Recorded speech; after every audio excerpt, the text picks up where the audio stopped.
kale fethine başlayacaktı Gedik Ahmet Paşa. Büyük generaldir. Ben onu Napolyon'a benzetirim. Zayıf olanları öldürür, geri kalanları köle yapar.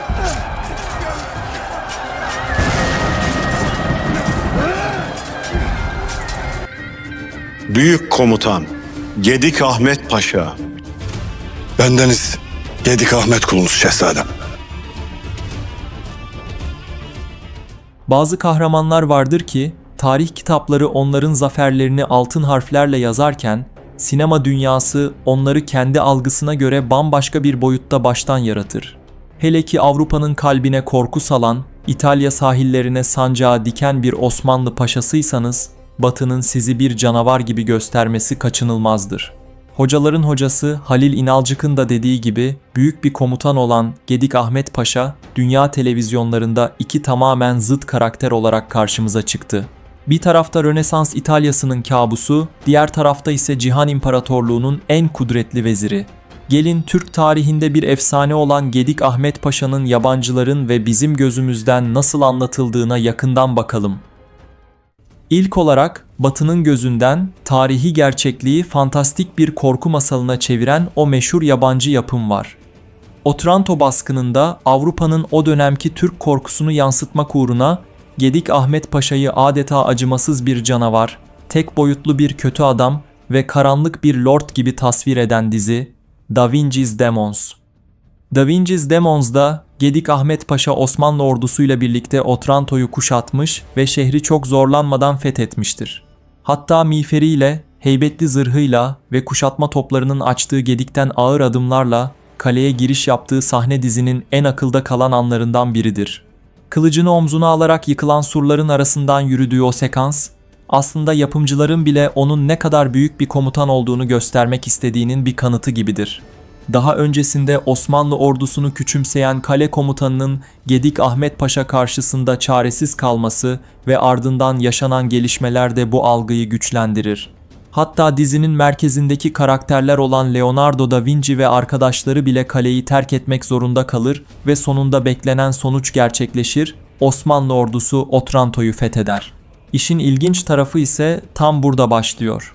Çünkü dizi bir yandan Gedik Ahmet Paşa'nın askeri dehasını kabul ederken, diğer yandan Osmanlıları Avrupa'nın üzerine çöken karanlık bir tehdit gibi göstermeyi tercih ediyor. Otranto'nun fethinden sonraki sahnelerde Osmanlı askerleri çoğu zaman acımasız, yağmacı ve korku saçan bir işgal gücü olarak tasvir ediliyor. Dizide geçen bazı diyaloglarda kadınlara kötü davranıldığı, insanların katledildiği veya köleleştirildiği yönündeki ifadeler de bu anlatımı destekliyor. Bu nedenle birçok tarih meraklısı dizinin askeri başarıları kabul ederken toplumsal ve siyasi anlatımda ciddi bir ön yargı taşıdığını düşünüyor. Elbette bir televizyon dizisinin birebir tarih kitabı olması beklenemez. Sonuçta Da Vinci's Demons tarih ile fantastiği harmanlayan bir yapım. Ancak özellikle Osmanlı tasvirlerinde daha dengeli bir yaklaşım tercih edilebilirdi. Çünkü tarihsel kaynaklarda Gedik Ahmet Paşa'nın yalnızca savaşan bir komutan değil, aynı zamanda son derece disiplinli ve devlet yönetiminde önemli görevler üstlenmiş bir isim olduğu biliniyor. Bir diğer dikkat çeken detay ise karakteri canlandıran İngiliz oyuncu Stuart Scudamore. Oyuncunun performansı güçlü bulunmasına rağmen bazı izleyiciler karakter tasarımının bir Osmanlı paşasından çok Batı sinemasındaki klasik doğulu komutan kalıplarına benzediğini ifade ediyor. Bu da dizinin yıllardır eleştirilen yönlerinden biri olarak gösteriliyor. Sonuç olarak Da Vinci's Demons'da karşımıza çıkan Gedik Ahmet Paşa, askeri açıdan güçlü ama anlatı açısından tek boyutlu bir karakter olarak hafızalarda yer ediyor. Avrupa'nın korkularını temsil eden bir figür olarak çiziliyor ve bu nedenle tarihsel kişiliğinin yalnızca bir kısmı ekrana yansıtılıyor. Diğer yanda ise kendi özümüze, tarihi belgelerin ve Halil İnalcık hocamızın işaret ettiği o büyük komutan gerçeğine dönüyoruz. Fatih Sultan Mehmet'in en güvendiği paşalardan birini, stratejik zekası, devlet adamlığı, bileğinin gücü ve sarsılmaz sadakatiyle hak ettiği o büyük ihtişamla ekranlara taşıyan yapım Mehmet, Fetihler Sultanı.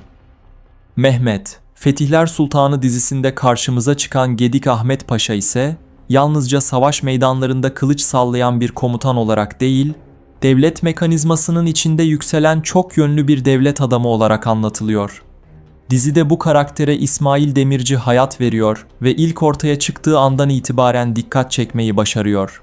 Özellikle Fatih Sultan Mehmed'in çevresindeki güvenilir isimlerden biri olarak gösterilmesi, karakterin hikayedeki önemini daha ilk bölümlerden hissettiriyor.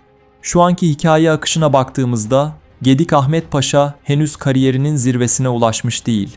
Hatta tarih bilen izleyiciler için bu durum ayrı bir heyecan oluşturuyor. Çünkü herkes onun ilerleyen süreçte vezirliğe yükselişini, Fatih'in en güvendiği komutanlardan biri oluşunu ve nihayetinde Otranto seferine giden süreci bekliyor. Aslında dizi şu an karakteri hazırlık aşamasında işliyor diyebiliriz. Bugüne kadar ekranda gördüğümüz sahnelerde Gedik Ahmet Paşa daha çok kritik görevlerin adamı olarak öne çıkıyor. Hızlı karar veren, gerektiğinde tek başına inisiyatif alabilen ve doğrudan sonuca giden bir profil çiziyor. Hatta dizide Vlad'ın yakalanıp Sultan Mehmed'in huzuruna getirilmesinde önemli rol oynayan isimlerden biri olarak gösteriliyor. Tarihsel kaynaklarda bu süreç daha farklı anlatılsa da dizinin dramatik yapısı içerisinde bu görevin ona verilmesi karakterin önemini artıran unsurlardan biri olmuş durumda. Yine dizideki en dikkat çekici girişlerinden biri de Şehzade Mustafa'yı kurtardığı sahnelerdi. Bu sekanslar sayesinde izleyici daha ilk andan itibaren onun yalnızca bir asker değil, aynı zamanda gerektiğinde hanedanı koruyan bir kahraman olduğunu görüyor. Böylece karaktere duyulan güven ve sempati çok kısa sürede oluşuyor. Aslında dizi şu anda Gedik Ahmet Paşa'nın hikayesinin henüz başlangıç kısmını anlatıyor. Çünkü tarih sahnesindeki en büyük başarısı olan Otranto Seferi henüz gerçekleşmedi. Bu nedenle birçok izleyici gibi ben de ilerleyen bölümlerde asıl yükselişini göreceğimizi düşünüyorum. Eğer dizi tarih çizgisini takip etmeye devam ederse, finale doğru Otranto Seferi'nin ve Gedik Ahmet Paşa'nın İtalya'daki büyük yürüyüşünün ekranlara taşınması oldukça muhtemel görünüyor. Özetle aynı tarihi karakterin iki farklı yapımda nasıl tamamen farklı şekillerde anlatıldığını görmek gerçekten oldukça ilginç. Birisi Avrupa'nın hafızasındaki Türk korkusunu yansıtırken, diğeri Osmanlı kaynaklarının anlattığı büyük komutan portresini ekranlara taşımaya çalışıyor. Ve işte tam burada tarih devreye giriyor. Merhum tarihçi Halil İnalcık, Gedik Ahmet Paşa hakkında son derece övgü dolu ifadeler kullanıyordu. Onu Fatih döneminin en önemli askerlerinden biri olarak görüyor ve özellikle Otranto Seferi'nin önemine dikkat çekiyordu. İnalcık'a göre Fatih Sultan Mehmed'in ölümü yalnızca Osmanlı tarihinde değil, Avrupa tarihinde de büyük bir dönüm noktasıydı. Çünkü Fatih hayatta kalsaydı, Gedik Ahmet Paşa'yı İtalya'da yalnız bırakmayacak ve bölgeye yeni ordular gönderecekti. Bu da Osmanlı ilerleyişinin yalnızca Otranto ile sınırlı kalmayıp İtalya'nın iç kesimlerine kadar uzanabileceği anlamına geliyordu. Bugün Gedik Ahmet Paşa'nın adını duyduğumuzda çoğu kişi sadece bir komutanı hatırlıyor olabilir. Ancak gerçekte karşımızda Fatih'in en güvendiği isimlerden biri, önemli bir devlet adamı ve Osmanlı'nın Avrupa'daki en büyük askeri başarılarından birinin mimarı bulunuyor. Elbette diziler ve filmler bu karakterleri birebir tarih kitaplarındaki gibi anlatmayacaktır. Kimi zaman abartılar olacak, kimi zaman eksikler kalacak. Ancak bir tarafta korku hikayesinin kötü adamı olarak çizilen, diğer tarafta ise devlet aklıyla hareket eden büyük bir komutan olarak anlatılan Gedik Ahmet Paşa örneği bize şunu gösteriyor. Tarih değişmiyor ama tarihi anlatanların bakış açısı aynı kişiyi bambaşka iki insan gibi gösterebiliyor. Peki sizce hangi Gedik Ahmet Paşa sahnesi daha etkileyiciydi? Düşüncelerinizi yorumlar kısmına yazmayı unutmayın. Ayrıca yeni içeriklerimizi kaçırmamak için kanalımıza abone olmayı ve videomuzu beğenmeyi unutmayın. Yeni bir videoya kadar kendinize çok iyi bakın. Görüşmek üzere.